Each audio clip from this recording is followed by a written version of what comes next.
one of the funny issues that happens in relation to touch and psychotherapy, again, the research shows us many, many psychotherapists are using touch in their practices, but they're not disclosing it to their fellow professionals. And I think that's such a bad idea, because it has so much of this potential for reenactment. I'm doing this secret thing that I can't talk about with you. We have a special thing we do together, but we don't talk to anybody else about it. This is not a healthy way to incorporate touch into your practice. So if you're going to incorporate it, then it needs to be like anything else that you're using. You take notes about it. You disclose to the client why you're using it. You should know why you're using it. Some psychotherapists that learn touch, when I do consultations with them, what I hear is they were using touch because they couldn't figure out what else to do. They kind of got befuddled about how to be helpful to the client. So they wanted to be helpful. So they thought a touch intervention would calm their client down.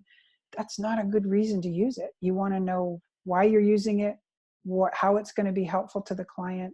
You should be able to articulate that to the client. And certainly if you're working with people with trauma, you need consent. So for me, they know when they come to me, they're coming to a touch-oriented practitioner, but we're still having conversations about touch.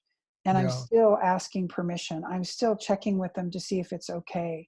And do we need to do something different? And I'm supporting them in saying no. Because sometimes the best thing somebody can do in relationship to touch is to find a boundary and be able to say no to it.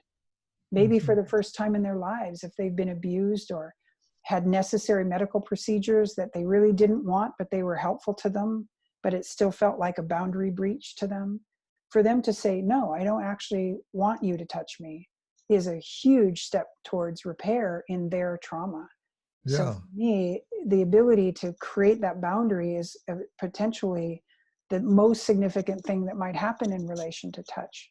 So then I think we need to be well informed as practitioners. If we're going to work with a trauma population, whether we're physical care providers or whether we're psychotherapists, we need to be aware of what has contributed to their trauma and what can be helpful to it. And touch is one of the things that could be helpful, but it has to be done in the right way.